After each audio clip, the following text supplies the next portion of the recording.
You're listening to the Electronic Media Collective Podcast Network. Yeah, it's a mouthful.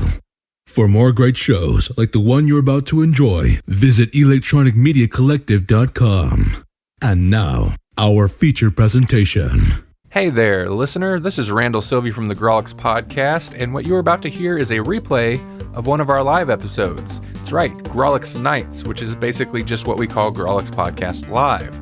This is just the straight replay of our live stream that we did over on twitch.tv/Grawlix Podcast. If you want to hear future live streams, check us out on Twitch, give us a follow, and join us on Thursdays at 8 p.m. Central Time. That's what time we've been doing it.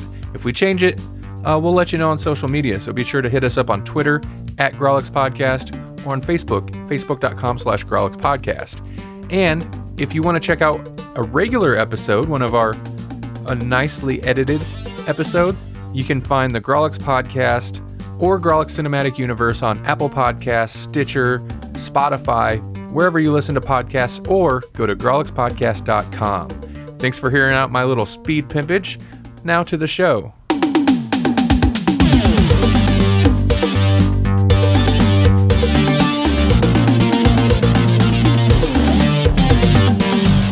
Join us in reacting at the news. What's up, everybody?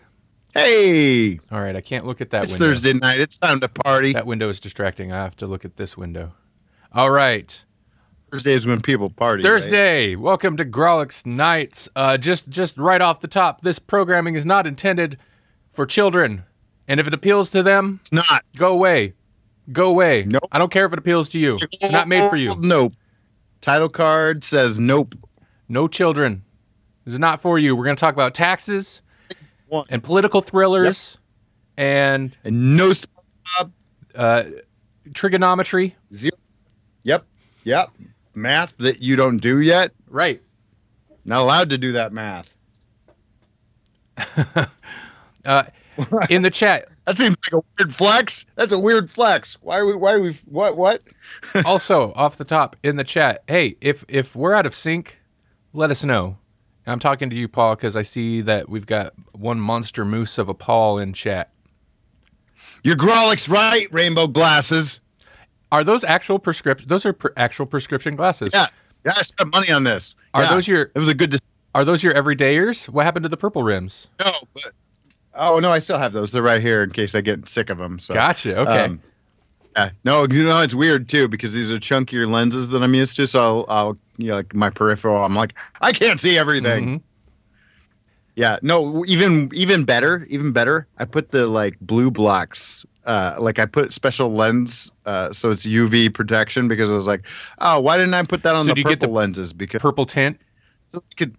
Well, I mean, it's like so that I can stare at screens and it's less likely to give me the eye burn thing. Oh, you got them on the weekend glasses. Yeah, on the weird purple, not on the purple glasses I use every day, on the rainbow glasses that are so overwhelming that they don't even look like real glasses. Yeah, I put them on here. That's a good adult decision-making thing. Hello, Jerry. This is probably appealed to children and gnomes. No, maybe gnomes, but not children. Hey, Jerry, what's going on? Jerry the gnome. We got Matt D. Heyo. I am a subscriber. Oh, Twitch. Why is your app stupid? So you subscribe to us now. You did, didn't I? No, I don't want to watch Critical Role. Why are you giving me videos for a thing that I'm not trying to watch? This is important for the live stream, guys. Yes, it is. How I'm an old man, not 60. But old. Not 60. Although he does remember the Atari right from the 80s. 40s. 40 years old maybe, not 60. Who sounds Beetlejuice? I'm guessing Jesse. Sounds like Beetlejuice according to Paul. Somebody sounds like Beetlejuice. Oh, probably. I mean, oh, Jerry. Yeah. Oh, Jerry. Okay. Oh, yeah. Yeah, so Matt was a co-host. He was a guest co-host with me on the most recent episode of Grawlix Cinematic Universe, and we had another guest. We had Jerry the Gnome on. He does sound a little Beetlejuice-like. You're right, Paul. He's just channeling his inner Jasper. Does Jasper sound like Beetlejuice? Yeah, I can't remember who said he sounded like Beetlejuice. Maybe it was Axton. But I don't know. If you But he did. say Jasper's name 3 times in a row, you might summon him. He doesn't show up on the episode. He doesn't show. He shows up on someone else's episode. Yeah, that's how that works. That was right. That's how Beetlejuice. And yeah, that was so funny when we realized like Jasper wasn't on GCU, but he was on 60s Reboot, that's good. All right. So, hey, everybody, it's the usual. It's Thursday. We got all kinds of random news, and for once, I am amazed. I don't know what it is. I feel a little worked up because I'm holding back swears. That's usually not an issue. Maybe it's just talk about children appropriate content and stuff. I don't know. Yeah, I mean, I started salty, and I think you're just getting like a sodium overdose. Right? It's not good for me. Salt's not good for you. Especially not good for children. That's going to be the running joke. Get ready for Jerry it. says Jasper is lost in space somewhere. And Paul says, I'm switching between real names, fake names, fictitious character names. And Paul says F the FTC. FT the T. So. Yeah, it's true. What was I saying? We're just kicking it. It's the usual. Yeah. Oh, there's no reboot or sequel news today. I was amazed. What? Right?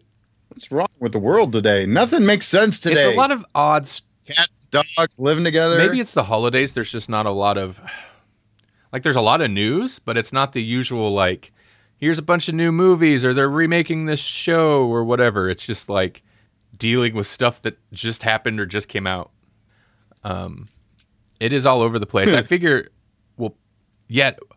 right? Weird. No reboots. It is right. It is weird. It's right. It's right too.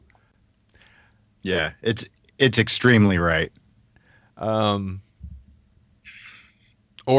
yeah, it happened more than like. Watch me get my political digs in tonight. So I think the obvious, and to us anyway, lead story tonight is going to be. I wish I could say it the way I have it written in the notes, but it's going to be. Yeah, your notes. You didn't even Grawlix the notes. I don't Grawlix the behind. Well, no, that's just for our eyes. Oh, no. Our adult eyes. Our very adult, not child appealing eyes. Do my eyes appeal to your children? That's creepy. That's real weird. If you thought maybe we're child content, you definitely think we're not now. All right, YouTube. This FTC business, and it's got. If this is like some sweeping rule from the FTC, it's got to apply to more than just YouTube. But YouTube is like I was kind of thinking about that myself like too. What's that? According to they're like fish in a barrel, according to the FTC. She's like, yes, YouTube. Everybody else but YouTube. Per video. So FTC's new kids content, or YouTube's new kids content system has creators scrambling. So if you don't know, here's kind of, I don't know, Jesse, you might be able to do a better rundown.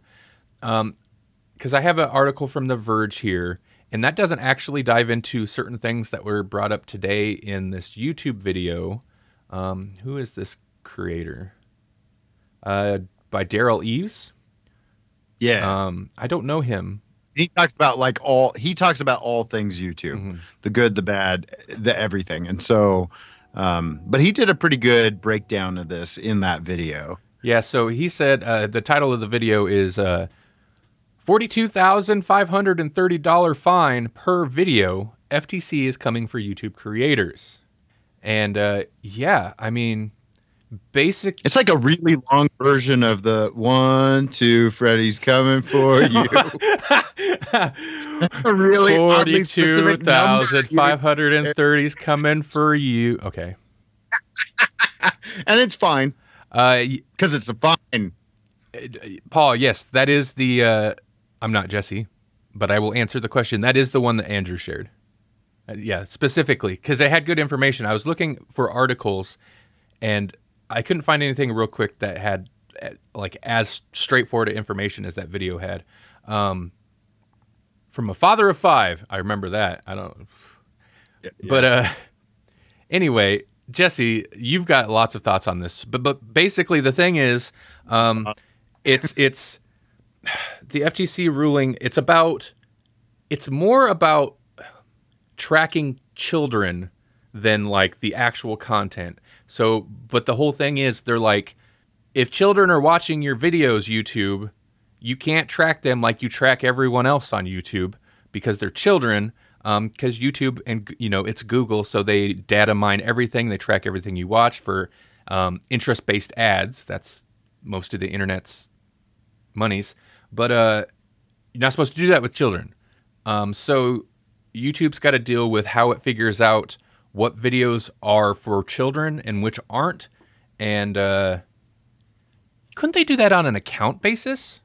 Like the viewer that was account one of my basis? arguments. Like create What? sign in. Couldn't they do this for put the it viewer behind a accounts? wall.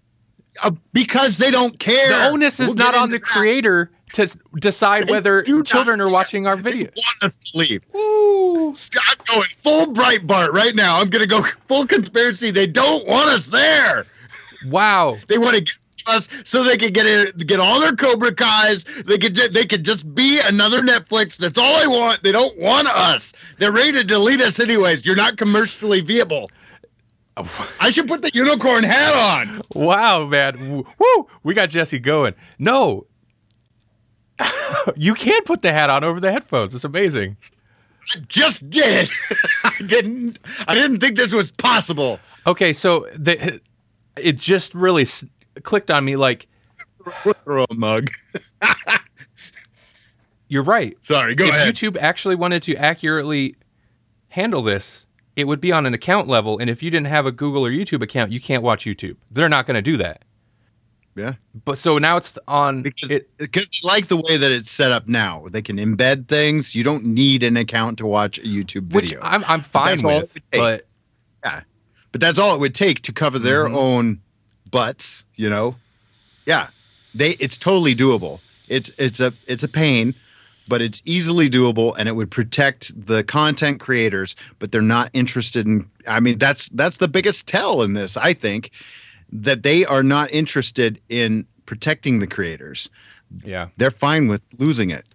They're fine with it. So they added this setting to where for every video now, or you could just do channel wide, which I went through all my channels and did this. But each video you need to say if this is intended for children or not. Not where it's like, is it for children or is it adult content? But is this intended for children or not? The problem is, because if you set that it is not intended for children, they're just going to track all the viewers like they normally do. If you set it as intended for children, this is where it irritates me that it's on the creator and not YouTube, because the more I think about it, that makes less sense. If it is intended for children, they won't track the views, which is going to hurt children's channels real bad, actually. But they'll track the views, but they won't track like for ad-based purposes. They won't do personalized ads and stuff. But So it saves you on a liability front, but it hurts you in a monetary front. and they're doing this. Okay, yeah. Also, if you say you set the video or you set your whole channel to where, yeah, this is intended for kids, you lose several features. Paul points out no watch lists or save for laters, which I don't get. That doesn't make sense. Like you can't save a video for later. There were some other things I can't think of offhand. I think comments are there. Maybe no comments. I could be. Yeah, no, there's no comments on kid videos. Wow. I wonder if that plays in. No, that's probably still the tracking thing. But I know they had a problem with the pedos. I don't know how else to put it. The pedos commenting on videos, but comments, community ratings. Okay. And the reason they're doing this is because the FTC has passed these rules about not being able to track children's activity online, that's fine, fair enough. But the FTC is kind of like licking their chops, I'm sure, looking at YouTube, because if they find that YouTube's in violation, they will come after YouTube and they will come after the creators. So it's not just YouTube. And this is also the YouTube shifting blame away from themselves over to the creators. Like, no, you go after them. But yeah, Right. Potentially over $42,000 fine per video in violation, which is insane. But the really concerning part is, as with a lot of these kind of rules, the wording is super vague. And what I really had problem is they had 3 points that were basically like, you have to mark this, you have to say your content's intended for children if it's something that might appeal to children, like if it has to do with toys or characters or celebrities that appeal to children, or it has to do with anything, games that appeal to children. Appeal, like what? Songs. I mean, like they listed everything. Yeah, music, poetry, songs, stories, books.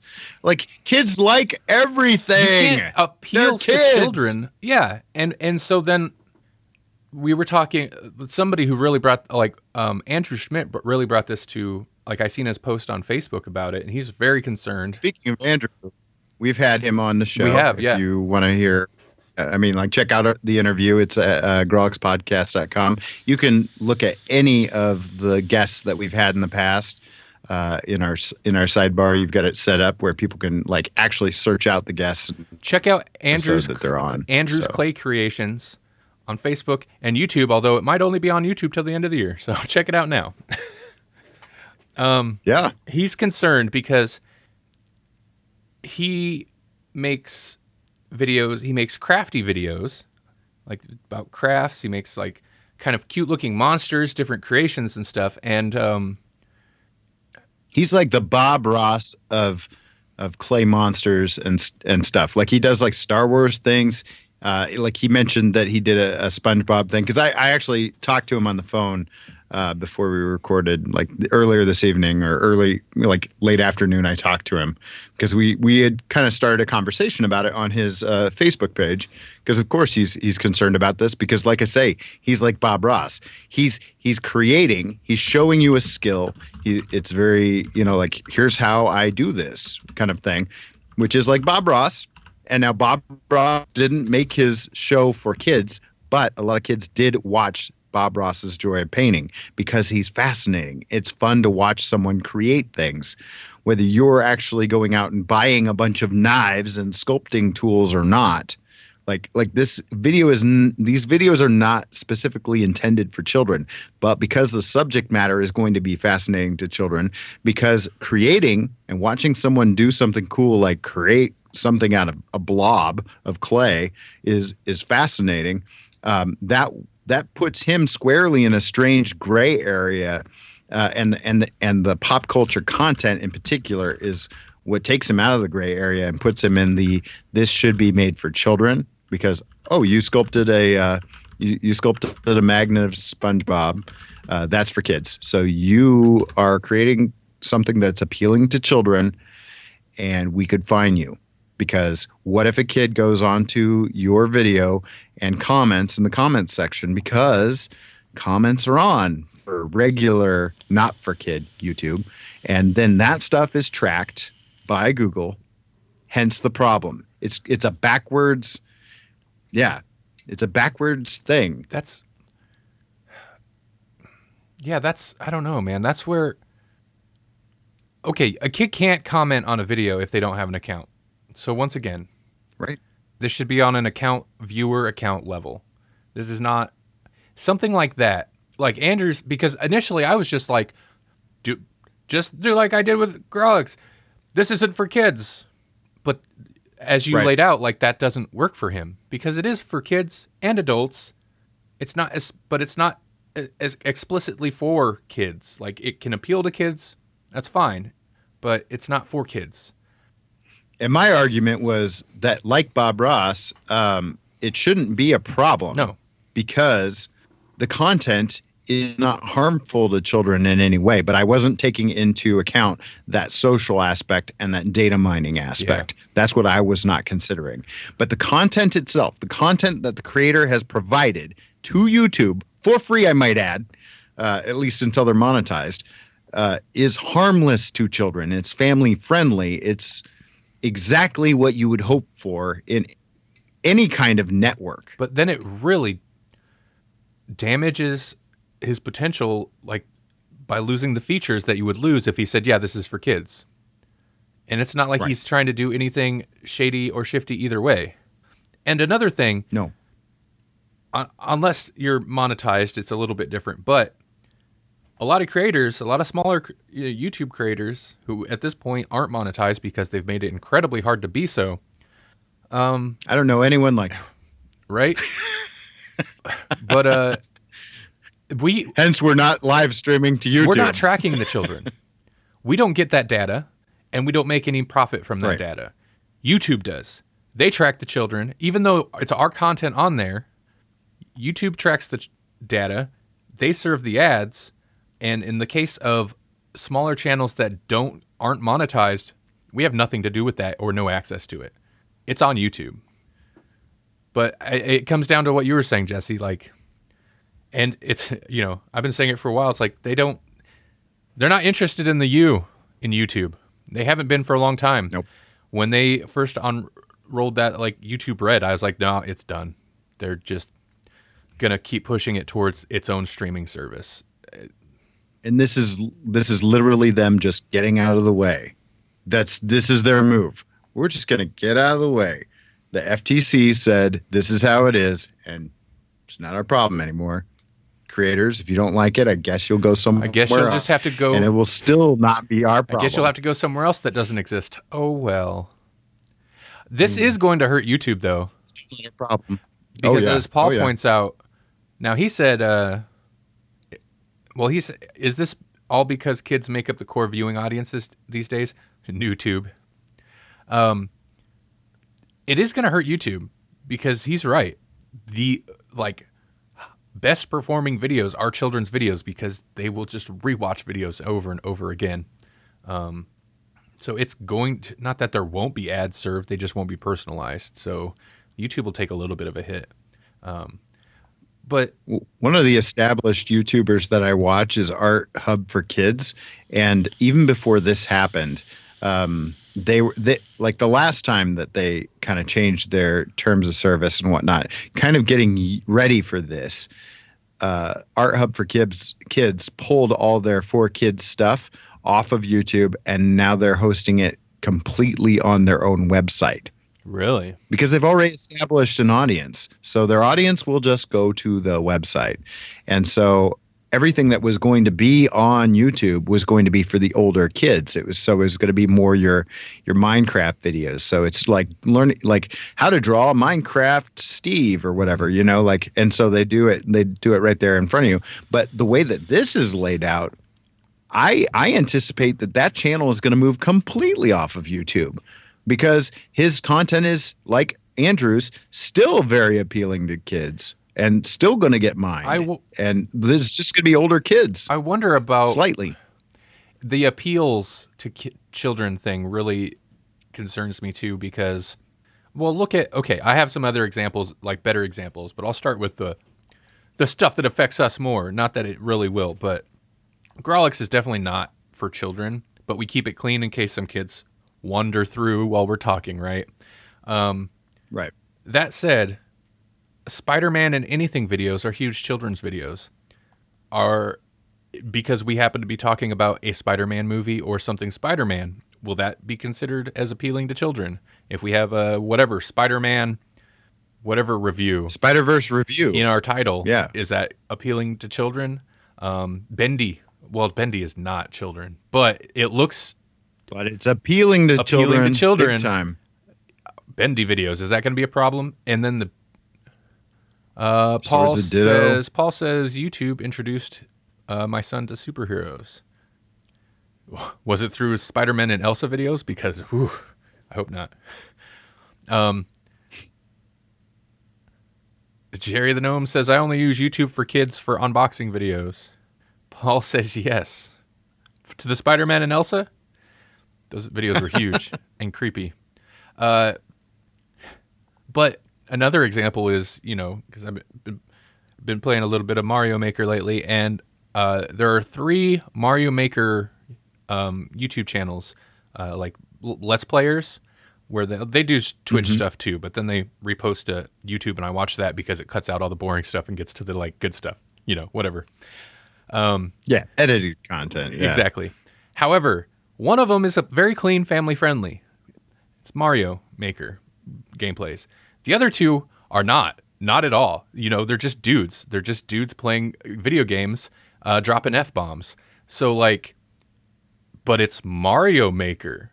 Does that appeal to children? I mean, does Mario really still appeal to children? Big time. But all Nintendo, big time though. all Nintendo content appeals to children. Yeah. But it's not just for children. So what about those channels? What are they going to do? Right. Well, what do you do about Rick and Morty? Rick and Morty is not for children. Oh, no. That doesn't mean that it doesn't apply to them, but it's a cartoon. Rick and Morty, I don't think will have any problems because that's got TV network backing. And I think that's what it's going to come down to.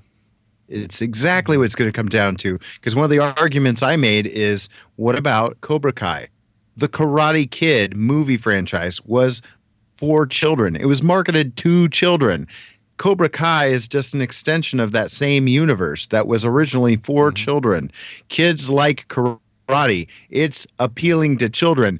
Will this impact the content that YouTube is creating for themselves? No way. No, yeah, I was going to say that's YouTube. Yeah, that's YouTube itself. So it won't apply to them at all. It'll be fine for them. And when it all comes down to it, ultimately they could just be like, well, it's YouTube, it's Google's platform. You don't like it, leave. But here's the problem. Here's the thing that really irritates me about that situation. It's YouTube. YouTube wouldn't be anything without years and years and years of just user-generated content. It's YouTube. The only reason it's a thing is because people started just uploading, I don't have the statistics, but massive amounts of videos all day of their own personal There's cats. like hours and hours and hours every second being uploaded. Like real life actual cats from everywhere. It wouldn't even exist if it weren't for the kinds of creators that so many cats. All of these changes they've implemented over the last couple of years has just continually pushed out further and further. It wouldn't even exist without them. Instead, you get Jimmy Kimmel and crap on the front page constantly. Yeah. It's like, no, we already had access to that. That's not what this was for. Whatever. Right. That's not native content. Although, YouTube has been the go-to place to go for clips, a lot of places are go-to for clips, but like if you don't want to watch SNL's going to put the clip of the one thing you did care to see on YouTube. And so they've kind of co-opted the platform. Oh yeah. And that is the kind of thing that Google loves. Google loves that. That's fine. Yeah. I could complain about YouTube for a long time. It's easy. I uploaded a video today though. I hadn't for a while. Yeah. It's just an audio. Well, you might as well get them in now. Get them in now. It's just an audio. Old GCU. GCU from a couple months ago. So like, whatever. We're behind on YouTube anyway. Because they keep doing stuff like this. Every time I get motivated to like, let's work on the YouTube channel again. Let's start bolstering that content. Every time. Then I swear, I think I was uploading that video when I seen Andrew's comment about this, and I'm like, dude, every time. Why do I even bother coming back? Like every time I upload something or I'm putting work into it, they do something where I'm just like, what's the point? Yep. Let the saltiness flow, Randy. I mean, I don't know what else to say about it. Embrace the salty? I don't like that at all. I don't want to embrace the salty. Ugh. That's assault, brother.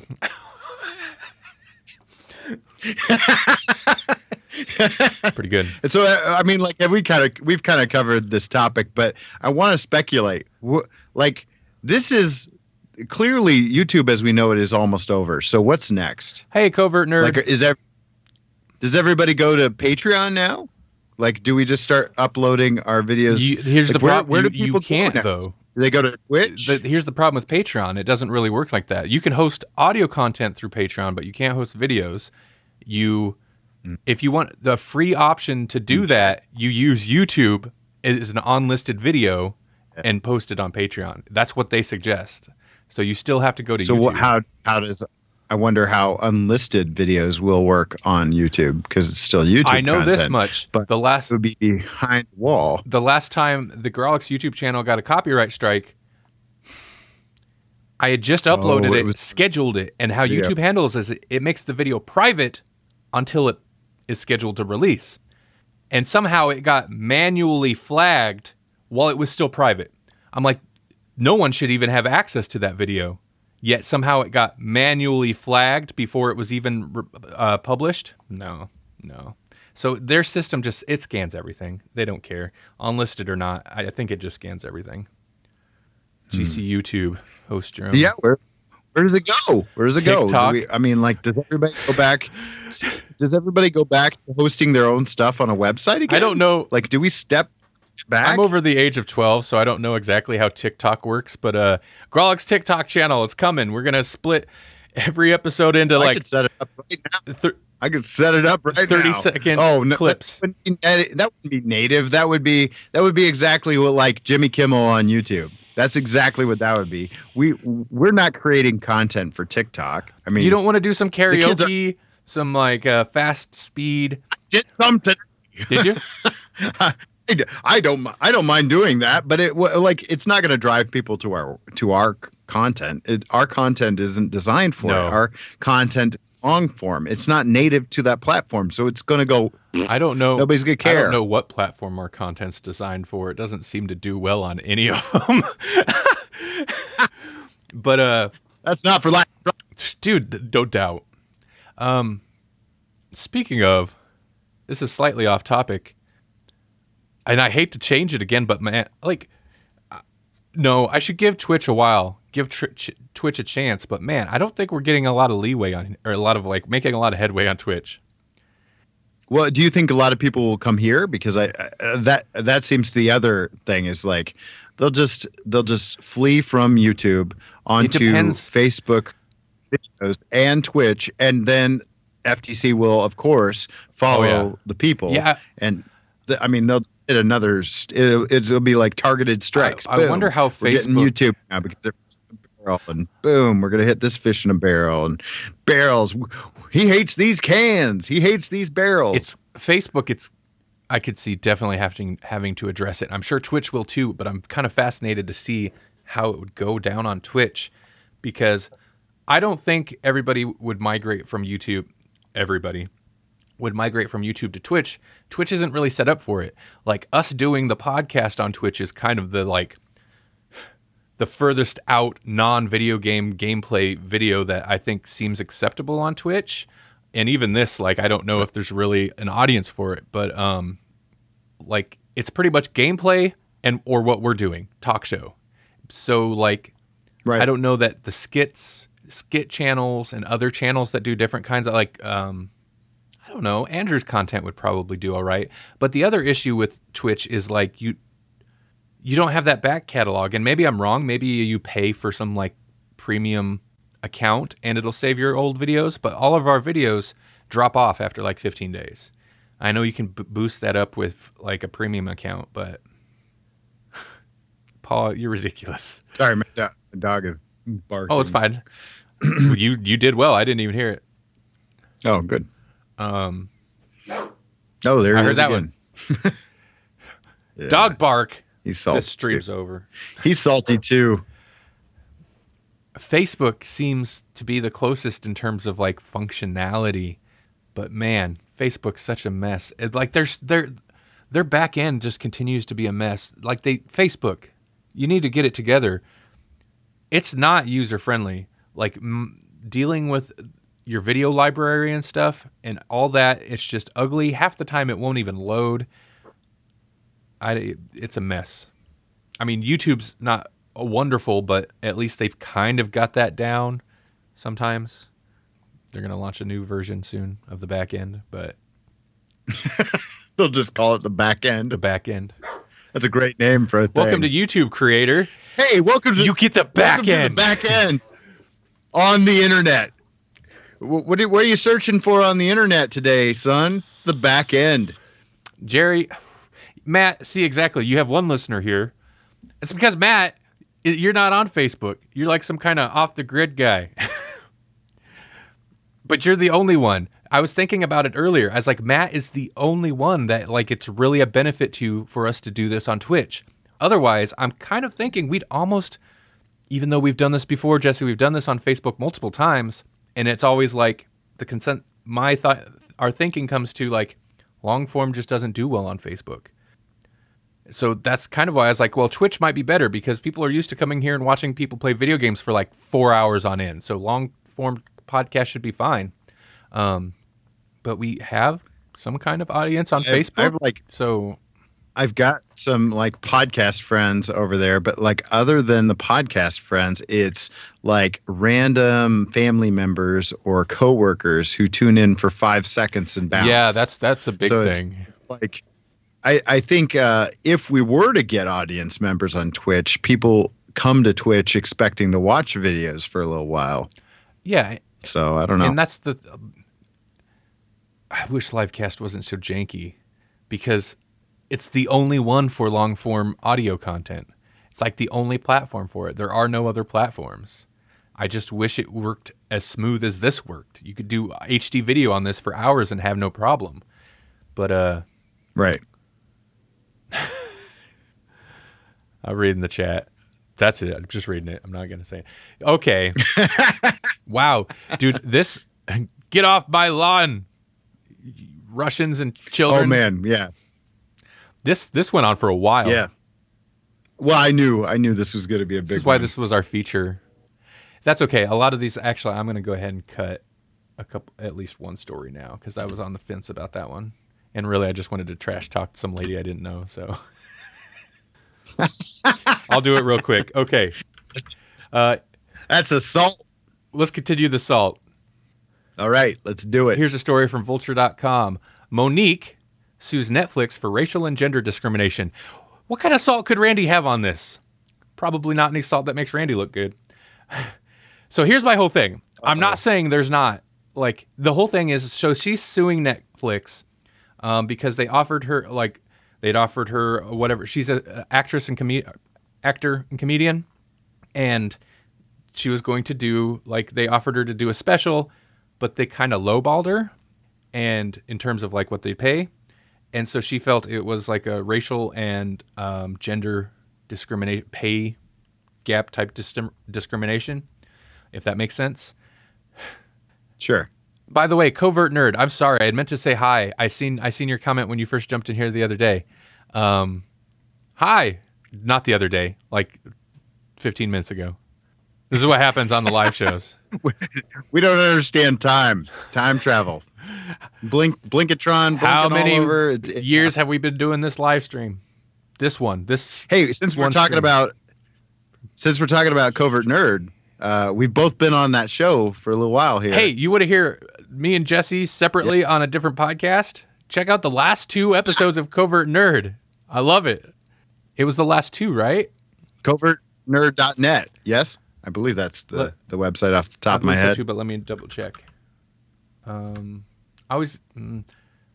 you do that, I talked about pro wrestling with Billy Peck and Lee, and then you talked about like retro gaming systems, and it was awesome. It was a great episode.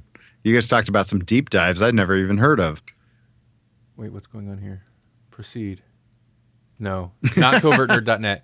Covertnerd. Just go to covertnerd.podbean.com. That'll get you to the podcast. There you go. Or at least it wasn't pulling up. Covertnerd.net wasn't pulling up right on my browser. Oh, we got Billy in here too. Hey, what's up, Billy? Hello.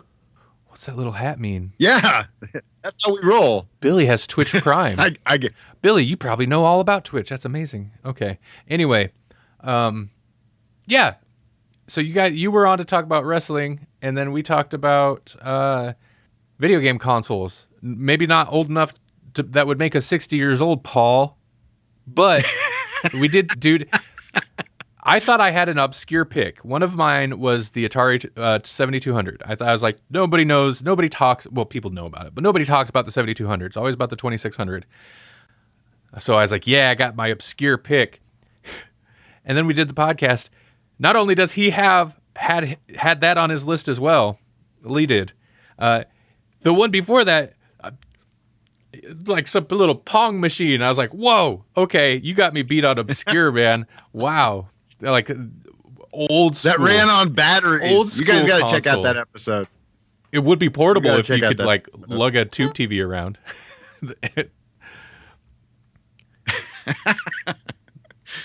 Back then, we would have tried it. Like, Mom, I'm gonna camp in the backyard. I'm just gonna take the TV with me. Don't mind me.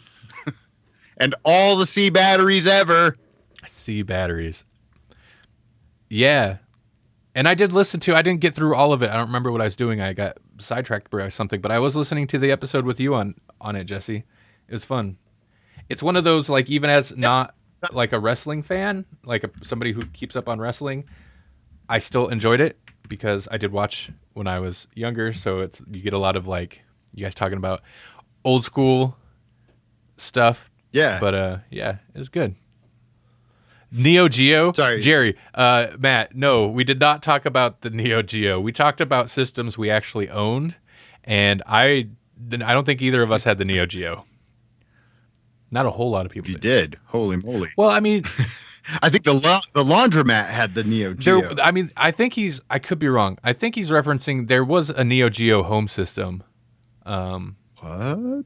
I'm pretty sure. You guys need to do like a follow-up episode because there's way too many bizarre ones I didn't know about. Dude, I mean, I hate to co-opt this podcast, be like, let's talk about video games, but I kind of love it, man. Like I keep saying, like, I don't, it's not something we really cover on Grawlix, and it's not really anything like I'm not passionate about enough to like start my own podcast all about video games. But man, any excuse to talk video games, especially old school games and weird systems and stuff. In researching for that episode, dude, like the late 70s, there was like 700 consoles released. That blew my mind. I was like, what? Go look it up. Look it up on Wikipedia, like game consoles by decade or by year or whatever. It's kind of a mind-blowing thing. All right, back to this. So Monique, here's the whole thing. I'm not saying there's not, gender or racial disparity in pay, because there definitely is. Something this article brings up is, for example, of course, I think it also comes down to level of fame an actor has. But, what's her name in The Crown, who played the queen that the show is about, got paid much less than Matt Smith. Oh, so that's an issue. That's yeah. There, it's more. That's jarring. Exactly. Like the fact of that is more. She's the queen. She's it's about the lead her character. Exactly. Yeah. However, here's Monique's big beef. She points out that what they offered her was significantly lower than other comedians that have had specials for Netflix. She points out Jerry Seinfeld got paid $100 million, Dave Chappelle $60 million, Chris Rock $40 million. Amy Schumer had to retroactively negotiate her $11 million offer up to $13 million. Monique was offered $500,000, and she's very upset, and she's like, this is because, it's a racial and gender thing. Here's my salt. Here's my whole thing. And maybe she's not, I'm not saying she's necessarily wrong. And if she's not, then yeah, she deserves to, sue him. She's Monique. You're talking about Amy Schumer, Chris Rock, Dave Chappelle, and Jerry Seinfeld. I'm sorry. They're different tiers, okay?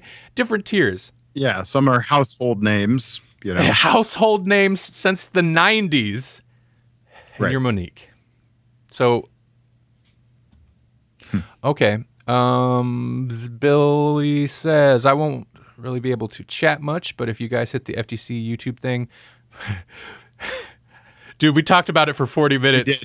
We did. We seriously, you must have tuned in right a minute after we ended it.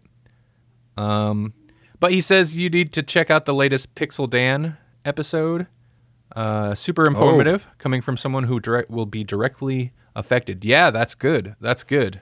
I was reading one of his public Patreon posts, and he said that he was going to come out with a video, but I didn't realize he'd already launched it. So I'm interested to see what he has to say, because he tackles he tackles toys, and he like went through and is like anything that was like Ninja Turtles, Nickelodeon.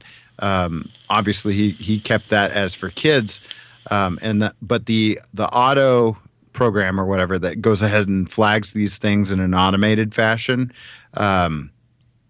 got all of his Motu, his Masters of the Universe stuff too, but he was going to unflag that because he felt that's more for the collector market. Mm-hmm. That's more for adults than it is for kids. And so I'm curious how this will affect him, because same thing. It's not for kids, but it's appealing to kids. And so if kids pop on there and their data gets mined, then he could be liable, according to the weird Wild Wild West that doesn't make sense. Strange, how does that make any sense? Not, especially when you put it that way. It's so clear that, like, how is that on him? He's not mining their data. Shouldn't be. No, it's on Google, but Google's standing it back. They're like, we're getting out of the way. Now it's not our fault. But it still is. It's still your platform. You still have to police it. And the easiest way to police that is sign-ins. You have to sign in. Dude, right? And that's how they'll be protected with their own original content. They'll be protected with that because it's behind a paywall. So the paywall will act as a buffer, and they won't have to worry about it, even though Karate Kid and the Cobra Kai is going to be appealing to kids because it was originally marketed to kids. So they have that buffer of the paywall, but for some reason, now it's not their problem for the not paywall stuff. That's the part that makes me mad and frustrates me from the YouTube standpoint. And I understand that the FTC thing is not their fault in that,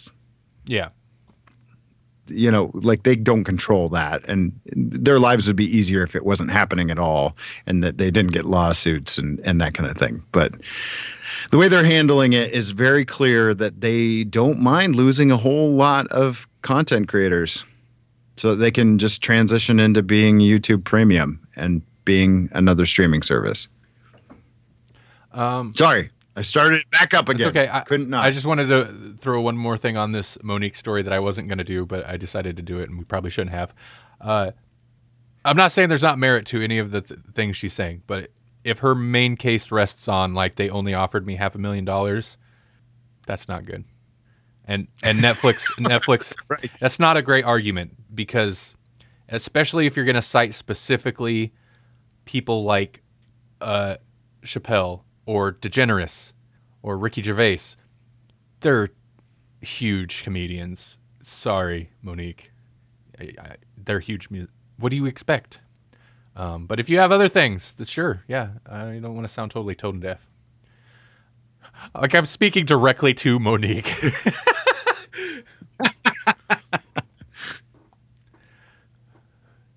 With better agents, Paul says. Yeah, I mean, dude, they can command that kind of money. Obviously, Netflix doesn't think Monique is worth $100 million, so she can't. It's supply and demand. Well, they're not that interested. I mean, they're $500,000 interested. That's pretty good. That movie. They're just not that into you. They're just not that into movie or whatever. Yeah. All right. Let's get into something more Grawlixy, because we really haven't been. The Rock has announced when Black Adam is coming out. I hadn't even heard about this. Who is Monique, and is she funny? That's a great Monique question. is Monique. Actress and comedian. I don't know if she's funny. I hope so. If I knew, maybe she'd be worth $100 million, but I don't know who. I've never heard her stuff. She's still worth $250,000, right? It's like half. She's at least that. $500,000. It's not bad. $500,000. Yeah. I don't. What's the Omaha Rock? Which rock? The Rock. Oh, there's a Omaha Rock. There's a rock that everyone's hitting. I didn't know too much about it either, but there's this rock, and no one knew about it until everyone started hitting it. Like, people are crashing into this rock. Are you being serious right now? Yeah. Yeah, it's a thing. It's an actual thing. I didn't know about it either. Don't make us sound more like Nebraska than we are. There's a rock and everybody's hitting it all of a sudden. There, it's on the Nebraska news channels. It's on TV. That's how famous this rock is in Omaha. Yes, we're doing a local story. I can't smell what it's cooking. I don't know. It made national. It can't turn into the Black Adam. It made national news. It's famous worldwide. I don't believe any of you guys. You guys are full of it. Okay, well, tell me this, Nebraska people. Hey, Matt, you're not in Nebraska. You ever heard of this? I'm going to guess not. CNN covered it seriously. Watch, Jerry knows all about the rock because it's magical. This is not a Grawlix. That is not a Grawlix style story. Man, we could do a Google search for it right now because it's not appealing to children. Oh, that's true. A Black Adam. All right. A news story about the Black Adam movie might be. Can't have that. That's true. Not on this video or any future videos ever. How a rock in Omaha, Nebraska became an attraction. On CNN 6 days ago. Listen. Yep. Matt's never heard of it. Matt, you ever heard of Dwayne "The Rock" Johnson? Hey, guess who could command $100 million for a Netflix special? Not the Omaha Rock. I can tell you that much. That's not the story we're running. Dwayne "The Rock" Johnson who has been attached to play Black Adam for a long time, which is in case you didn't know, it has to do with Shazam. Or yeah, it'd be Shazam. They don't do Captain Marvel, since there's another Captain Marvel. Matt lives under a rock. Wait, does he live under the rock or like the Omaha Rock? Anyway, Black Adam is supposed to come out according to this thing that not all news doesn't always come from Twitter. This came from Instagram. December 22nd, 2021. So Black Adam is a ways off. Covert Nerd says he will be a great Black Adam. Yeah, I think he'd be good. I'm excited for Rock as a villain. We rarely get that because he's too charismatic. Yeah, with the Scorpion King was the last time he was probably a villain, and we barely ever we shouldn't talk about that. Oh, and then they spun that off and happen. Didn't they do one that was then about him as he was alive when he was alive? Yeah, and he's not so villainy. Yeah, the Scorpion King movie, and it wasn't great. They're still making those movies. One came out last year. We discovered this. I might have cut this out of the latest episode of Grawlix Cinematic Universe. Listeners, if you haven't checked it out, you should check it out. GrawlixPodcast.com. Matt joined me to talk about Leprechaun 4 in space and Jason X. Anyway, one of the guys in Jason X is the guy that gets kicked into the hole in 300. But we looked up his IMDb, and he was in a Scorpion King direct-to-video sequel in 2018. I'm like, they're still making those movies? Yep. I think I cut all that out, but yeah. Well, they clearly didn't know their role or shut their mouths? Did you think? Did you just share? You just updated the doc with a link to a story about the Rock and. I don't know what you're talking about. It was always there. That's how important this news is. You know what, though? Listeners, I may have put a story about the Omaha Rock in our Grawlix notes for this show. I'm glad you added that. Allegedly. Because I will use these to do the show notes for the audio version of this that comes out later. So it's all good. Oh, good. See, that is helpful. I was like, wait, what is that doing in there? Oh, okay.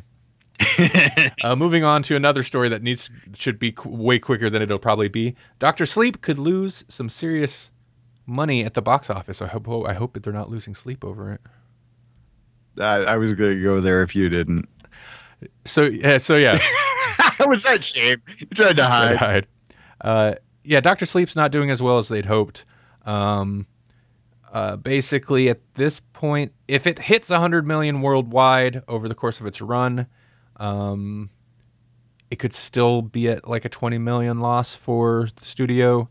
The movie itself actually wasn't like mega expensive. I think they say, this is according to cinemablend.com, I think they said it cost $50 million to make, but they marketed that movie hard. And if it doesn't hit 100 million, then yeah, they'll stand to lose like 30 million or more. So that's it. I haven't seen it yet, just because I haven't been going to the movies for a while. What's this? Oh, is that a Facebook group for the Omaha Rock? It is for the Omaha Rock. Okay. God, this is a thing. Yeah, so in the chat, wow. listeners, yeah. Wow. Okay. But anyway, I haven't seen Dr. We're kind of all over the place. Did we say when that movie was? December 22nd? I did. Was it 2022? I did, but you guys were too busy talking about the Omaha Rock. Sorry. It's December 22nd, no, 2021. So it's a ways off still. You guys were fascinated by this Omaha Rock. We still are. Someone asked if it was a Shazam 2 or not. It's just I don't know. Black Adam movie, right? It would. How do you do Black Adam without Shazam? I mean, I guess, how do you do Joker or... I'm not really seeing that in here. What is it? There's no way I'm going to get that name right. Is directing Black Adam. Whoever worked with Dwayne Johnson on Jungle Cruise. Oh. Is also the same director for Black Adam. So they're like at least loosely calling the movie Black Adam. Sorry, I'm totally derailing the next story, but you guys that was a good. You guys are all over the place. It was a good question. I don't know. It is a good question. Yeah, I'm not sure either. How about that Sonic?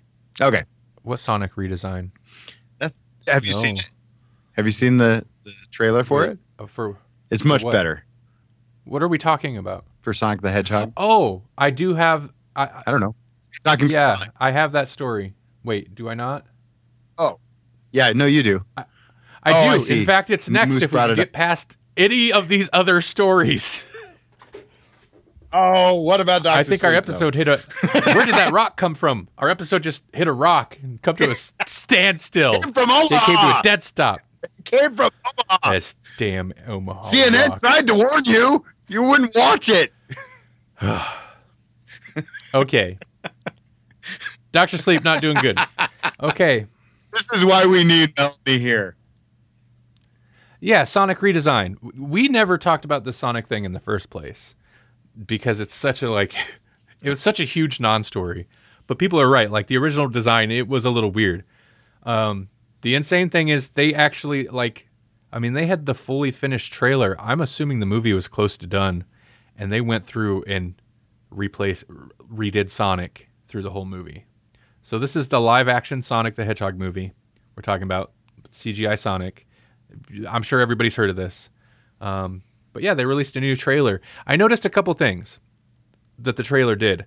First, it's got the new Sonic, which is much more cartoony, much more like the Sonic, closer to his traditional design.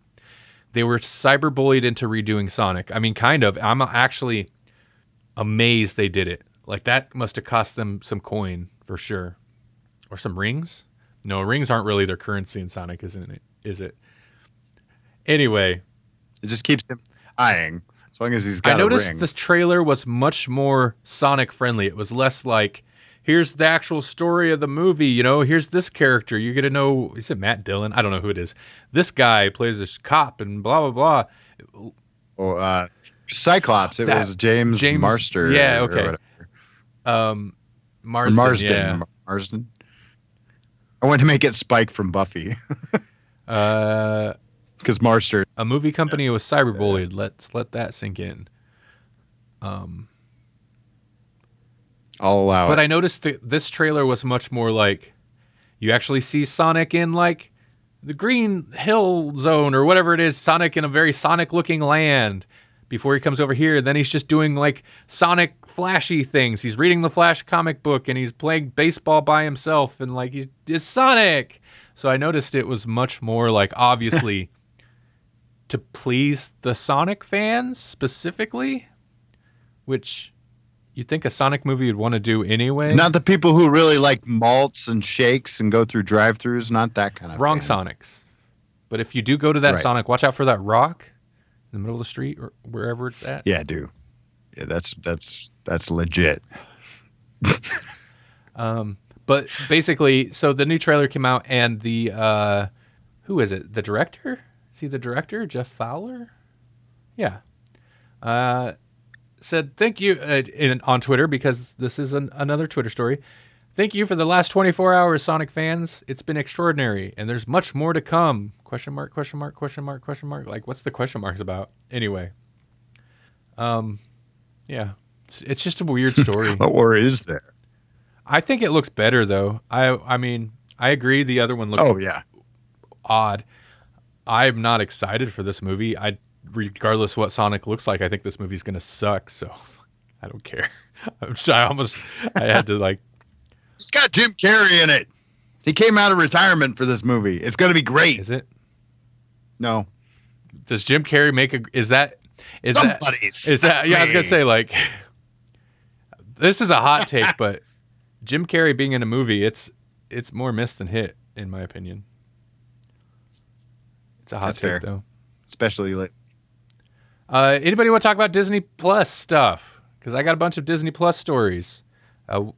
There's an awful lot to say about that. I have not tried it. I looked to see if they're doing like a trial, and I couldn't find anything, like a free trial. I was like, I don't want to pay for it, but let's look. But apparently, okay. Do you have Verizon Unlimited? No, but I did notice that they are. I'm assuming you have to just find the right link. They are doing like a 7-day free trial. I'm like, oh, a week, okay, but that's something. So I might try it out. Yeah. Basically, all I've heard is The Mandalorian is everything. And McClunky. I've seen the McClunky thing. That does crack me up. Because I see a little edit that somebody... Okay, so there's the like, who shot first Greedo thing. And they changed it once again, added this extra bit of dialogue. Is that supposed to just be like a giveaway? Like, I'm about to kill you? Is that what it is? Weird. It's not translated, so you have no idea what he's saying. Somebody's just like, yeah. What if? Let's really get him riled up. Like, what do you mean? Let's have him say something weird. Like, what? Like, it just doesn't need to make... It shouldn't make any sense. Do you think it's like an Easter egg for something? Like, does it mean something to someone? In the Greedo prequel movie that they had planned before Solo bombed, they're gonna do a whole like trilogy based on this guy. The whole You're gonna learn they had for and Greedo. they're like, well, there's not much to work with. What about McClunky? You learn about where he got his gun, what McClunky means. How he knows Han. It's actually a Grawlix word. That's why they couldn't translate it. It's a Grawlix. McClunky is Grawlix That's for Greedo. Funny. Sebulba said it in episode 1. McClunky? Did he? I hate all these words. I am not a fan of Star Wars naming conventions. What's McClunky mean? I don't know, but Sebulba said it. Just stop. Just sew your lips shut now. This is a real conversation about a real Am I having a stroke, or are we just talking about Star Wars again? Oh, both? Great. Word salad. I was wondering why everything was starting to make sense. Okay.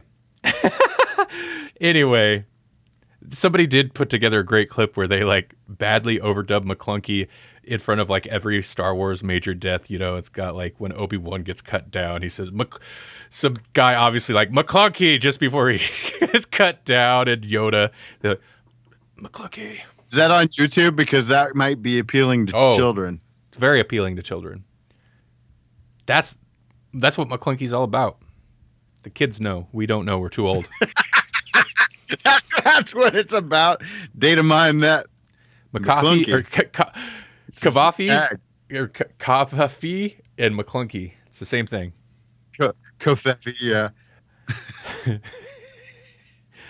Oh my gosh. F offish? Is that what McClunky means? Okay. Is 10 it? million people have now. Okay, I don't really actually have a lot to say about this. I was just like, well, maybe we should say something about it. But 10 million people have now signed up for Disney Plus. Although when it launched, a lot of people were having troubles with it working. Well, I mean, 10 million people sign on all at once. It's like 10 million voices screamed out in agony all at once, and then we're just silent. And McClunky. That's what did they say? McClunky. It's like everyone said McClunky all at once, and it crashed everything ever. Oh my god. But okay, so yeah, that vulture.com link says there's a 7-day free trial somewhere. Oh wait. I'm not really that motivated. I'm not that motivated. I was looking around Netflix the other day and I was like, you know what? There's actually they've kind of loaded back up on a bunch of shows I'm interested in. Like The Crown season 3 is coming, and they got a new actress playing the queen because she's older now, and I bet she's making more than Matt Smith because she's now Oscar award winning. Matt Smith's not on it, is he? Not anymore. Like he left the show too. Yeah. Yeah. I'm so assuming they recast him too. Of course he's making more. Oh, yeah. But what's her name? Oh, God. She's in Broadchurch. Olivia Colman, who is now an Oscar winner for playing the Queen in a movie. So you know she's going to be good. She already won an Oscar for playing the character in something else. Could be amazing. Yeah. Sold. All right. Paul says he's McClunky, which translates to... I like it better if we don't actually know. It'll be the end of you. It's suddenly not any fun, and it's just super nerdy now. It's like a H.P. Lovecraft kind of thing, like we just keep saying it, and it's like Beetlejuice. If we say it enough, we'll just summon Cthulhu. Okay, I have 2 Simpsons related stories. So The Simpsons is streaming on Disney Plus. The older episodes before the show went letterboxed like the rest of TV when they made the jump to HD, it's playing them in the wrong aspect ratio. Now, this is such a minor thing to a lot of people, but this is the kind of thing that drives me crazy. Like, I thought I was... Sure, yeah. when TVs finally went to, like, widescreen ratio size, we got away from the 4:3 TV box size. I was so excited. I was like, yes, I'll never have to worry about this pan and scan issue. But now it's the opposite. It's the reverse of that. So the older episodes they're not necessarily being stretched out, but they're not like just stretched, but they are being blown up and cropped. So you're losing chunks of. No. They're doing. Just just do reverse widescreen, because back in the day when it was wrong, they just would put the bars on the top and the bottom. Just do the opposite. Yeah, just play it how it is. So it doesn't fill your entire TV. Big deal. That's how the show was. That's the aspect ratio. Yeah, they're not doing that. And in fact, I know for a fact that this irritates the crap out of the creators of the show. This is not how they wanted to watch it, because I watched a DVD commentary of The Simpsons once, and they specifically were talking about how if you're watching this DVD with it stretched out to fit your widescreen TV, stop it, because that's not what they wanted. That's not how they made it. That's not the intended way to watch it. And stop it, Disney. You should know better. But it is like leading right into the next story. It is exciting that Simpsons is on there, because I could be wrong, but I don't think, maybe they were on Hulu, but I don't think like it's, Fox has been very like famously very like had Simpsons on lockdown.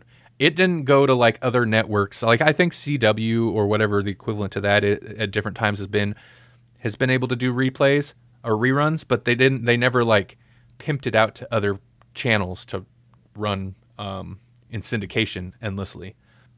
So it is kind of exciting that you can stream every episode of The Simpsons ever from its 30-year run, except for one episode. There's one episode they do not have, which like I'm ever going to watch. Because Sony owns it. No. Because Sony owns it. That's why you probably won't see those Spider-Man movies on there, because of Sony. No. Oh, do you think? Well, what they claim is something different. So there's one episode of The Simpsons that you cannot watch on there. And in fact, they're not like in future packaging physical releases. They will not include it. It's the episode that had And this is it. It's the episode that had Michael Jackson guest star in it. Yep. This is Oh, it. is that what it is? Wait, what? No, that's the name of his last documentary. Oh. It was called This Is It. So what's the name of the episode? Well, this is it. The Michael Jackson episode. Which he's famously not supposed to have credit for either because he was... Isn't that interesting? Yeah. Okay, so the episode in specific is the season 3 premiere, Stark Raving Dad. And yeah, he's not credited because of a contractual issue, but he was a fan of the show and reached out. And Michael Jackson was a huge star, so what are they going to say? No. So he did the voice of a character in a mental institution who claimed to be Michael Jackson, which is funny. Like, that's funny. That's Simpsons meta funny. Yeah. But Disney is saying they're not releasing that episode. Where is it? Oh, this isn't even Disney. This is Brooks himself. It feels clearly the only choice to make. Wait. Oh, about the documentary. So the episode wasn't pulled till after the Leaving Neverland documentary come out. It's because he's canceled. Yes, he is canceled. They pulled it after that. James L. Brooks, executive producer of the show, said the documentary gave evidence of monstrous behavior, and he said it feels clearly the only choice to make. Pulling an episode. I'm against book burning of any kind, but this is our book, and we're allowed to take out a chapter. I don't know how I feel about it, man. Like, just it's the kind of move Disney would make. I'm not surprised by it, but it feels like a token move, like because it makes them look good to do that versus anything that. Which is weird because it's like Michael Jackson has a long history with Disney. I mean, Captain EO. That's probably why Captain EO's not on Disney Plus. And I don't know that for a fact, but I bet it's not on there. Paul says just if they're pulling that. Paul says just own it and move on. I mean, it's the thing. Like, there's a lot of stuff out there with actors who've done it's a segue. Things. It's a segue into the next news article. That. So we're gonna. Disney Plus warns of outdated cultural depictions in some films, but according to the Washington Post, they say the experts say that's not enough. So I didn't know they did this. Are those experts on Twitter? Probably, because that's where all news comes from. Yeah. No, so there's a message apparently that on the service that airs before something like Dumbo or Peter Pan that says that it may contain outdated cultural depictions, which apparently I guess that's the extent of the thing. And they're right, those movies do. And this is another thing where like talking about like kind of ties into that last story in a weird way. Not really, it's different, but like I'm so torn because I like Dumbo. But yeah, man, those crows are a problem. Oh yeah. I don't know what to do about it. It's not sensitive. It's not for this era, but yeah, what do you do? Do you digitally McClunky it? I'm a little surprised they haven't. They haven't tried to do that. I guess you just make a live action remake directed by Tim Burton that nobody realizes came out and is gone. Yeah, that movie happened, didn't it? Except it's featured prominently in the app. From what I understand, is that hey, we've got a live action. Look Dumbo. At this. No racism here. Look at this one. Watch this one. Watch this one. No racism here. Did anybody do anything bad that was ever involved in this movie? Ever? Check their Twitter. Search their Twitter history. That they're uncredited for. Right. Credit report. Twitter history. Someone tweeted about it. Surely. Wait. Okay, I think I'm just falling behind on Paul's comments. I'm reading the comments, but I don't know what the comments are in reference to. So, moving on. but basically people's like apparently Warner Brothers have done similar things, except where is it with some of their stuff? Oh, so it's kind of people have criticized the Disney Plus warning, comparing it to similar ones that Warner Brothers has run before some of its Looney Tunes cartoons, and because they will actually go into here's a message disclaimer from Warner Brothers. The cartoons you're about to see are products of their time. They may depict some of the ethnic and racial prejudices that were commonplace in American society. These depictions were wrong then and are wrong today. So basically, I guess people's complaint are like Disney's warnings just too one line too vague. I don't know. Whatever. Props to them for doing it in the first place. That kind of covers it. It's a disclaimer. What do you want them to do? Like, make you read an essay about how, it's wrong that Peter Pan, the cultural appropriation in Peter Pan? Like, they give a warning. Or you could just not ever watch that movie again. You can have them lock it away in the vault forever. Right. So what do you want? Like, I give them props for not canceling those movies, but acknowledging at least, like, hey, these are a little jacked up, but here they are if you want to watch them. They didn't have to do that. And then, of course, that gets into, was Walt Disney a racist? He's a racist. But no, he's definitely, But, man, they're so far beyond that. Like, what does it matter now? What does it matter now? The dude's been almost the same thing with Michael Jackson. I mean, not to diminish anything. Like, anyone that's being victimized, I'm on their side. But the guy is dead. There's nothing we can do about it now. Yeah, and listen, you're not going to find Song of the South on here.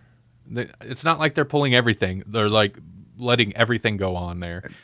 There's definitely things that crossed lines that they're like, no, we can't even get away with a disclaimer on this ridiculous crap. So, but I mean, it's an unfortunate, I'm not saying it's right, but it's unfortunate, but just ignoring it. The problem with they couldn't just ignore it. The problem, they did what they can't. Yeah. The problem with just total cancel culture. I hate to even say that term because the only people that say that term use it in a negative way. But the problem with that, you can't just totally just eradicate all this because it's the whole thing of if you don't remember your history, doomed to repeat it. So. Oh, interesting. Okay, Matt says check out Whoopi Goldberg's intro to the Tom and Jerry cartoons on DVD. She did a great job with a disclaimer about the housekeeper. Interesting. Yeah, I mean, when I was a kid, so I was in a weird age where we'd get old Tom and Jerry cartoons and they were censored, but only for certain things. They were when I was really not violence. I can't imagine. When I was really young, I think we still had the most violent things. When I was really young, I think we still had the forks and the light sockets. But no, when I got older, a little bit older, it's the forks and light sockets got cut. Some of the extreme violence got cut. The super racist stereotype of a housemaid, that didn't go, though. That was there for as long as I could remember. So, it's weird the things that they choose to cut. But, I don't know. I think I've told this story at some point in time. Paul says if they ignored it, people would be upset. I'm gonna censor your comment a little bit, Paul. I'm gonna cancel your comment. No, if they pulled it, people would be upset. Oh, boy. Give people a notice. They're still upset. Yeah, I mean, that's kind of the thing. There's no win. And I think they did okay. I think they did all right. Could they go more into what's wrong and why? Yeah, I suppose. But, it's not really going to make a difference. At least they put some type of disclaimer there, acknowledging it. I love Speedy Gonzalez. Paul said, I remember losing Speedy Gonzalez and Slowpoke. I don't remember Slowpoke Rodriguez. It was Speedy's sidekick guy. Oh. Speedy was fast, and then Slowpoke was just really slow. He would talk slow. Him. Okay, but I mean, he did have a racially insensitive. I like Speedy though, man. God. Depiction, and it's not because that's one thing I was saying about when I was a kid, like, I never thought twice about the maid. I understand that she was just an adult there as far as I was concerned. But then, like, getting older and like, oh, that specific depiction is not great. I get it. There were a lot of those kind of jokes in cartoons back then, and we just, we're just kids. We weren't. It really wasn't even in there for us. Some years ago, we bought a bunch of, like, Walmart had just a bunch of, like, dollar DVDs, and they were just old cartoons, just a bunch of old cartoons slapped on a random DVD. It was $1 here. It's in a bin. So I bought up a whole bunch of them. I was like, yeah, old cartoons, awesome. And when her niece and nephew were younger, we were watching them. We had them over and we were watching them. And there wasn't, like, for the most part, most of them were fine, innocent enough, except one of them had the moon had a face, and it was very much a blackface face with the way it would do the lips and everything, and the way it talked, and, like, I didn't register it, like, I wasn't even paying attention, and they're laughing, and her nephew Gabe goes, "That moon is funny," and I was like, "What?" And I look, and it's this blackface caricature, and I was like, "Oh my god." She's like, he's like, "That's weird. Why is it weird? I don't know. It's kind of funny though." And I was like, "Oh wow." All right. Well, when this is over, that DVD is gonna get hidden. That one's not getting played anymore. Yeah. Next time they have friends over, they're like, "Let's watch the funny moon the one show." With the moon face. No. The funny moon show. But I think it was because, like, that is something, like, that is definitely that, like, blackface depiction is something that was very prominent still in those old, like, that didn't get cut for a long time. So I remember seeing that in cartoons a lot. But I think it really struck him because he's like, modern kids don't see that. So, like, he's like, "What is that?" No. Like, he didn't even know what it was. It's just like, it's weird. Yeah. That's all. He was laughing at it because he's That's like, "What weird. is that? That's weird." I was like, "I don't know, man. It is weird." You're right. It's a weird choice. Matt says, "As a kid, I thought she was Mrs. Buttersworth. Kind of." Yeah. Paul says, "Show them Roger Rabbit." How's Roger Rabbit hold up, by the way? I seen that movie in the theater when it came out. I think with my grandma. It's been a minute, but I mean, like, it's basically, it's a period piece, but probably holds up a little better. The only thing is, like, sexually is it for kids, I suppose, or is it for adults? Is it for? Yeah, that's a good question. Would it survive the YouTube litmus it definitely test? Wouldn't, because there's a lot of adult content, because it's at that. Yeah, it's the whole thing of, like, there's weird kind of adult stuff that ideally flies over a lot of kids' heads, but it's still there because you want to entertain adults as well. That one's actually probably got a lot. I remember there's a lot of, like, weird, sexy cartoon stuff. Well, like, cool as Paul world. says, I'm not bad. I'm just drawn that way. Yeah. Oh wow. Okay, so I have a feeling we really shouldn't get into too many of these other stories. They're gonna. God, all these stories are full of weird salt. Like, what? We could go for like 4 hours on these stories. We got Black Christmas getting a PG-13 rating so that young women can see it. Trent Reznor won a Country Music Association Award. What is this world? The company behind the CGI James Dean, they don't care. They give 0 Fs.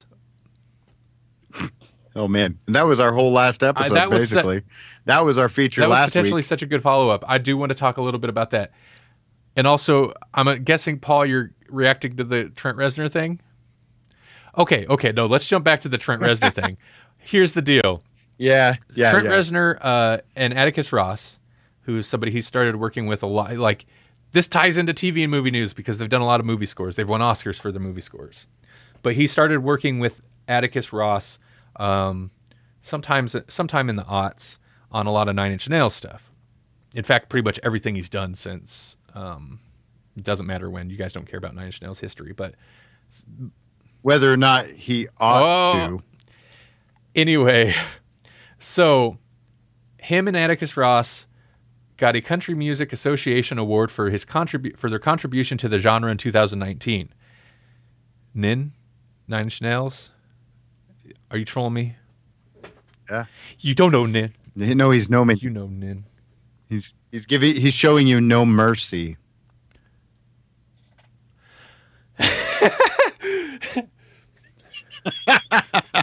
Oh, Matt says I lived Nin history. Okay. Paul says because Johnny Cash did hurt. No, that's way before 2019. Here's the thing that like I had heard this earlier in the week, and I was like, that's weird. And then I come across there's like a bunch of stories yesterday about it. And I was like, okay, what did I want to hear what it is he like did? How did he contribute to country music? And then my mind was truly blown. I think Trent Reznor winning a CMA award is less mind-blowing than what he won it for. So it's because him and Atticus Ross had a production credit on... It's a remix of a Lil Nas X song. So it's a remix of a hip-hop artist song. Not Old Town featuring Road. Billy Ray. That's the only one I know. It's Old Town Road remix. Yeah, it is. Okay. And there's 9 Inch Nails. The main, yeah, like that whole the main riff. Oh, okay. They pulled directly from a song that Reznor and Atticus Ross had made, released on a Nine Inch Nails Ghosts album. Okay. Reznor said apparently Reznor didn't even comment on it until like last month, and he said that originally he didn't even know the sample was being used. And then he said that it was undeniably hooky and that the song had been stuck in his head enough. So basically, they used a sample of a Nine Inch Nails song from a few years ago. Like that, I mean, it's good they got credit because that's like kind of the main hook of the whole thing. In a remix of a Lil Nas X song, which features Billy Ray Cyrus, and that's what Reznor won a CMA award for. So. What? That's the world we live in now, guys. What?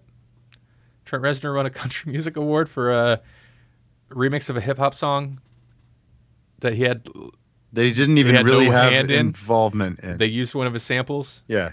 And it got a country award because Billy Ray Cyrus. That's like the participation ribbon of the music award industry. Well, how weird, right? Thanks for running the race, kids. 11D 12th place. Well, he went to it, I guess. There's a picture of him with a cowboy hat on, so that's something Teenage Randy would have never imagined. Right. Yeah. You probably would have stopped buying Nine Inch Nails albums as soon as you saw it. Nine Inch Nails post 2000s, like pretty much everything, none of it went the way I expected. Well, once he cut his hair, it was that's the whole thing, man. But he had some good hits. You quit the drugs, but it was like you quit the drugs and you cut the hair, and everything changes. But there was that one, album, and I was like, I don't know what you're doing anymore. And then he came back with Teeth and Year Zero or whatever. Those two were all right, and then I lost him again. Like I didn't understand. I really liked him the direction he was going before with Teeth. I liked the direction he was going when I imagine most everybody else was like, "Where is this going?" Because it was going more instrumental and more. Was that Angels? What am I thinking?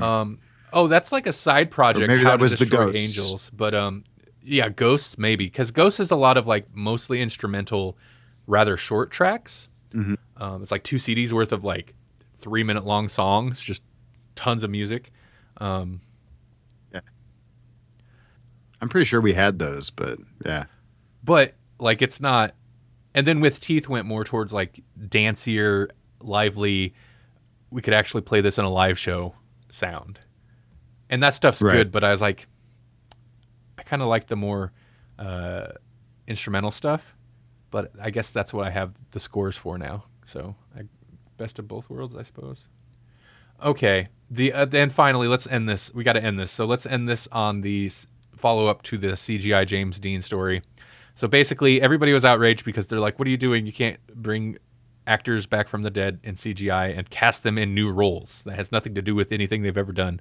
Right. And So the company behind, so we did the story. It's that are going to resurrect from the dead using computers. James Dean. They cast him in a new movie called Finding Jack. A lot of articles say that he stars in it, but like he'll be like he's not the main character. He'll be a co-star. Apparently, it's a man and his dog war movie. Anyway. or the dog and the man at war? What's going? It's a man versus his dog. Man versus, yeah. But so the man's best friend, the company behind this, not the filmmakers, but the company that actually like kind of like CMG Worldwide is a, where did that go? This is according to vulture.com. Intellectual property licensing group CMG Worldwide owns the rights to James Dean's likeness and stuff, and they're who licensed it out to the filmmakers. Well, the CEO saw the buzz and the outrage, and according to Vulture, the company has, which is reporting, I should have looked at the Vanity report because that's really what they're reporting on. The company has since merged with another company to form Worldwide XR, which is a, quote, new company that aims to bring digital humans to traditional film, as well as augmented and virtual reality, end quote. That's according to its website. So basically, the company is like, they seen all the outrage. They're like, you know what? We don't care. In fact, we're merging with this other company, and we own all of these people. We're going to bring them all back. We're going to do this forever now. So, according to the website, in addition to holding the rights to, quote, a stunning array of personalities and brands like Betty Davis, Jimmy Stewart, and Rock Hudson, it also controls the images of non-actors like Maya Angelou, Malcolm X, and Rosa Parks. What? How do you own the image of like Rosa? That doesn't necessarily mean. Do you have the likeness rights? Because it's not. You can't just own the image and like cast them in something. And how are you going to negotiate price for that? Talk to Monique like now, like right now before you cast Rosa Parks in anything. Matt just actually might have sold me on this entire thing. He said, bring back John Wayne and cast him in Preacher. That would be more interesting. But at least that makes sense because it's using John Wayne's likeness to play John Wayne in a thing, which Preacher is missing because in the comic books it is John Wayne. That makes more sense than bringing back, say, John Wayne to play Jimmy something from just some role that has nothing to do with John Wayne. They're just like, we just want John Wayne. What is this? The new company also offers deep fake management. So that's great. That's a new industry. It's okay, who's this Cloyd guy? I'm sorry, I'm trying to find these quotes because there's some good ones. Anyway, I don't know who this guy is, but somebody said, quote, it's disruptive. Some people dislike it, but urges skeptics to think of it as James Dean 2.0. What? Oh my God. Stop it. I don't know. It's so weird. This story is amazing. Deep. It's like saying Max Headroom is a real person. Except that even tracks better. Yeah. I could believe that better. It's like Gorillaz, like, okay, Gorillaz are actually a fictional band, but their voices come from somewhere else. But I can believe that Gorillaz are doing things so they can get their own IMDb page or whatever. Do they? Do they have their own? Okay. I don't know. Well, but that kind of makes sense because you're inventing new characters. You're creating new characters from. Right.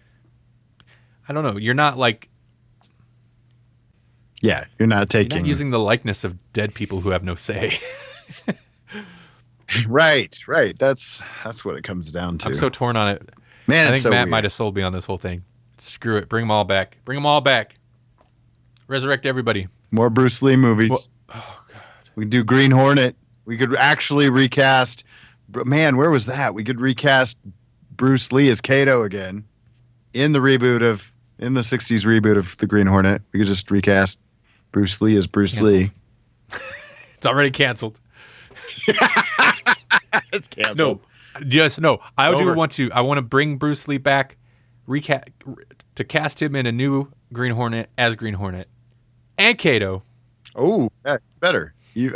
Both. Well, that's where we get clones. That's where they've really missed the ball on cloning here, because then we wouldn't have this argument. We don't need to CGI them. We could just clone them and have them for real. And they can play every.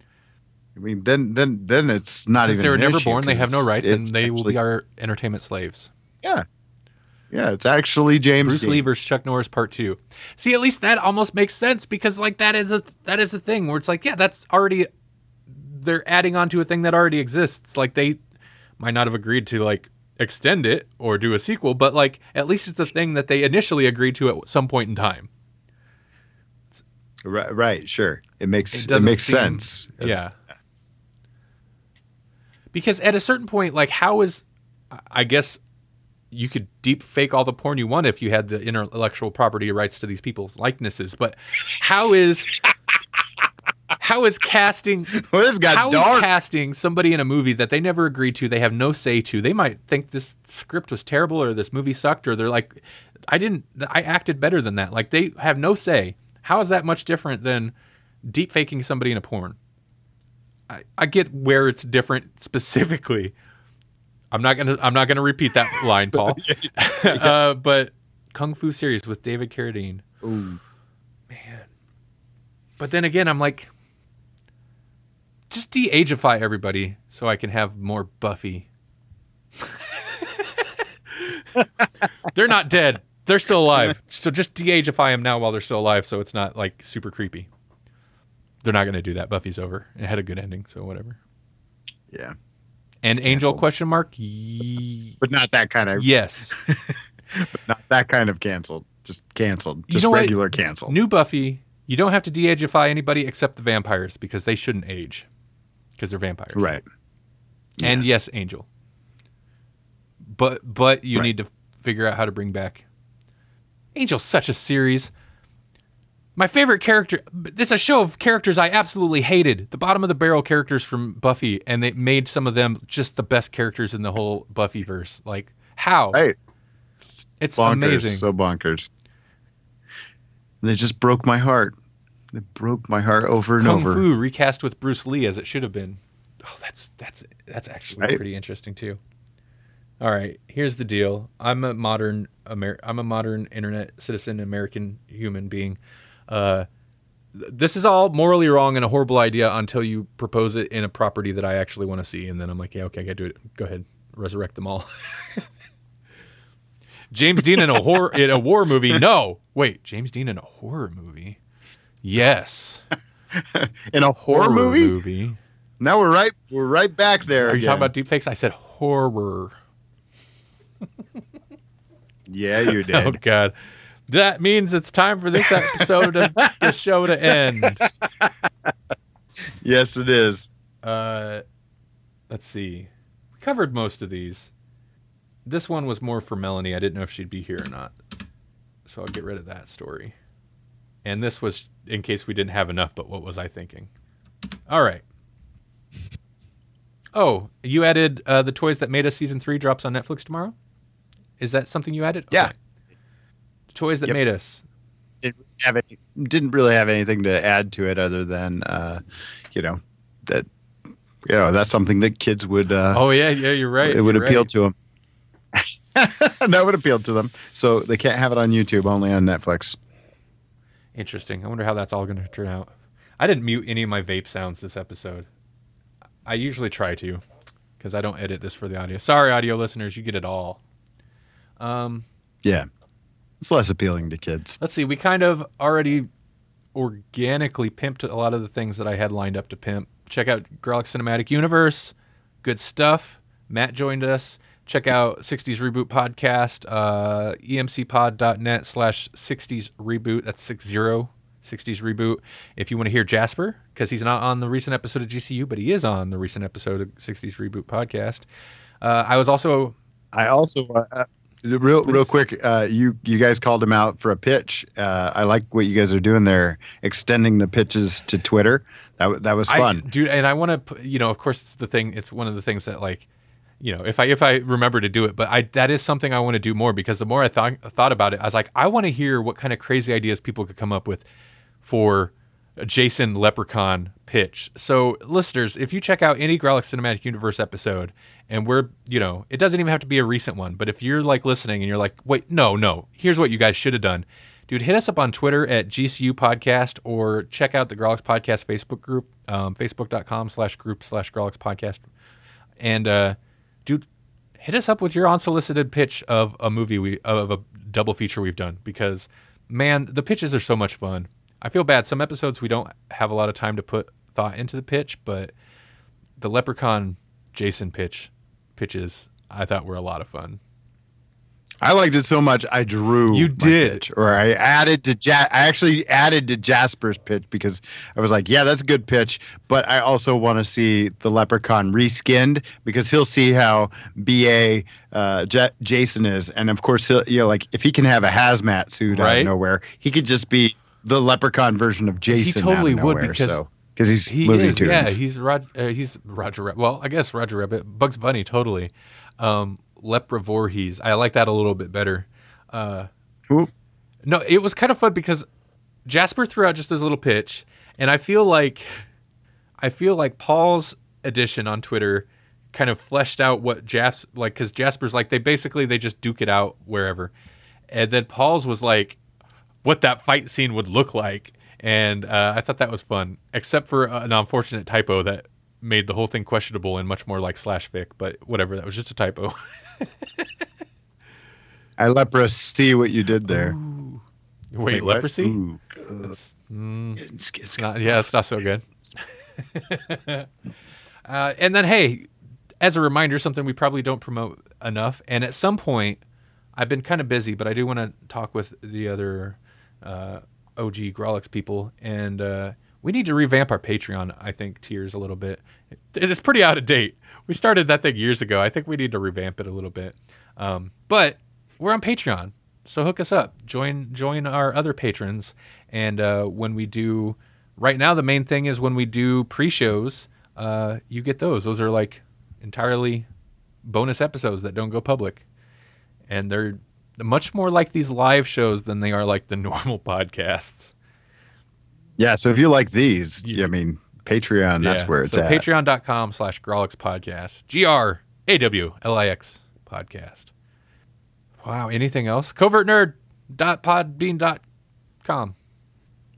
Or covertnerd.net. I got it to work. Oh, you did? Oh, so, yeah. I'll confirm that one. Maybe It was a redirect. It sent me right to the Podbean site, but yeah. I bet it's not redirecting me. I'll do it again just to be sure. No, covertnerd.net. Yep, sends me right to covertnerd.podbean.com. So either way, it'll get you just there. Just covertnerd.net. No space or dash, I mean. Yep, nope, just covertnerd.net. Suspicious. Who's hijacking my browser?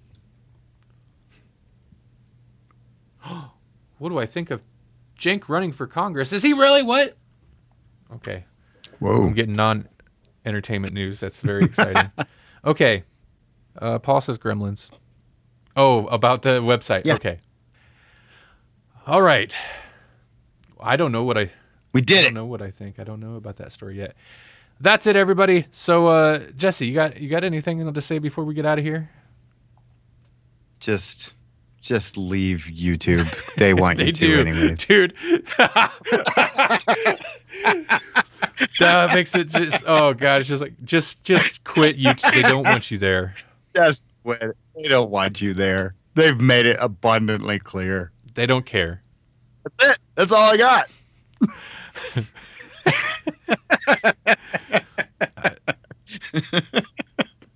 Hopefully, I don't know. Either this saltiness is what causes the alternate future Jesse to hate episode 100, or I don't know. That's what it was. It was the FTC. So alternate future Jesse clearly just needs to sanitize everything. That's what I it like was. that idea. It's like the opposite of I don't know where I was going, but yes, I like that. He's going to sanitize everything. Okay. All right, everybody. Well, take it easy. We'll be back sometime, probably next week. Maybe not. This is how it's been going with the live shows. But well, we actually had a good interaction in the chat. loved We it. had more people than we've ever had on Twitch. You're right. That is more people than we ever had. And they're the best people. They So are we the have best the best people. It's a beautiful stream. It was most perfect stream. The perfect stream. It's perfect. I even did that. Oh, I did the awful hand gesture. Even no. He's Canceled that hand. impeached. Nope. All right. Thanks, everybody. Have a good night. And we'll talk to you next week. Another time. Other place.